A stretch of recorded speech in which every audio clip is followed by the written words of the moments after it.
Hey there, everyone. It's Denise Salcedo, and hanging out with me right now is Ashlee Evans Smith. Ashlee, I gotta tell you, I'm so happy that we're finally getting to do this interview because normally you're the one doing the interview. So I want to start off by asking you, how do you like working for UpNext Fighting and getting to interview all of the fighters, before their matches, after their matches, and just all of that?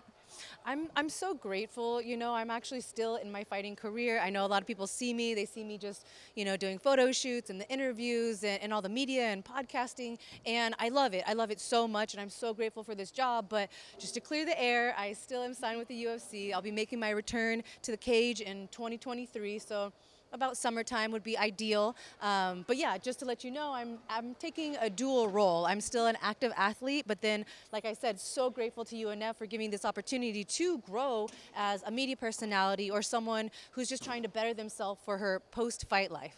Yes, I love that you're thinking ahead because you really do got to think ahead when it comes to stuff like this. But, so you mentioned doing that dual role, and I want to ask you, because you're able to put yourself in the same shoes as these fighters, how do you feel that has sort of helped you out in terms of your interviews and all of that?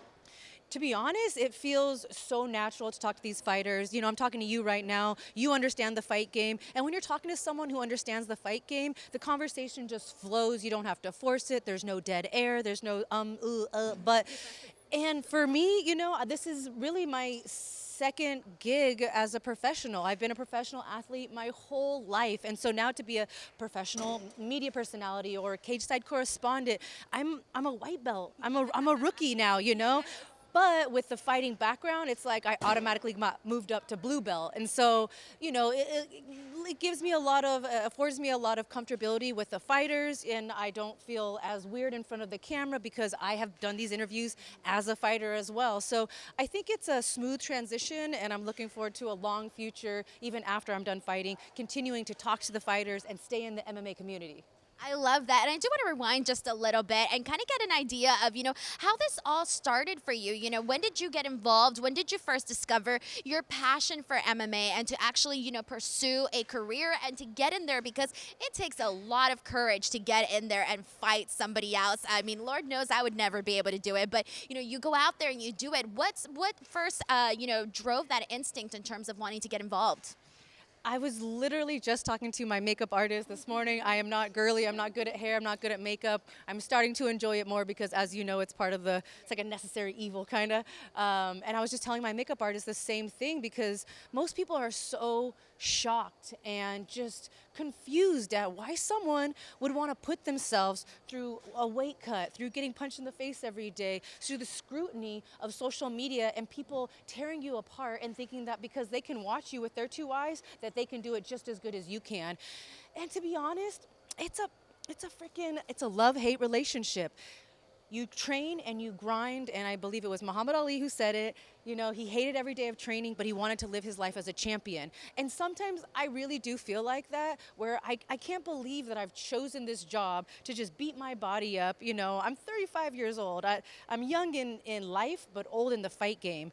And to do that day after day and year after year, you have to love this sport. And I truly love it. It doesn't matter if it's being sore all day or sacrificing the food I want to eat or going to concerts or whatever else. Like, it's all worth it at the end of the day because I really, really love this sport. So I kind of got off on a tangent there, but my love for this sport just grows every fight, every event. And I see myself in this sport for a long time. I just hearing you talk about it, I can feel your passion, for MMA and just everything because it is a lot of sacrifice. You mentioned, not being able to eat everything that you always want to eat because, you're cutting weight, you're keeping in shape, all of that stuff. It is an entire journey. Now, I do want to ask you because, you're doing both of these things here. So for you, what would you say are some of your short-term goals and even some of your long-term goals, whether it's from a media personality standpoint or from a, fighter standpoint or both?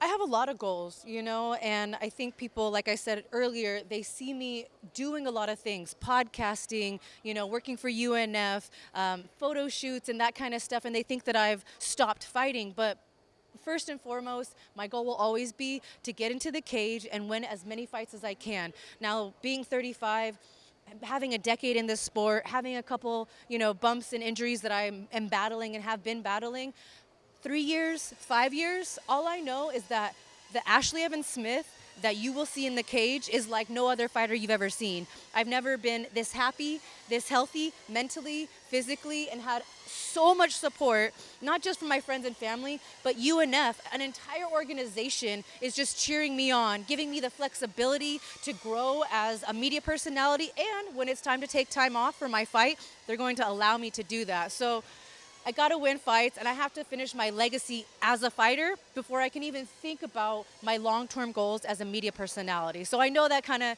is one-dimensional. I can tell you that I'll be in this sport forever as Ashlee Evans Smith, but I'm not just a fighter, you know? So I'm so much more than that, and I think all these fighters are. They really are more than fighters, and that's my favorite part, is getting to know them and their personal story, and then who else are they? So, you know, I'm going to keep fighting. I'm going to keep talking to the fighters and meeting people like you and doing interviews. But, you know, I don't know what the long-term goal is.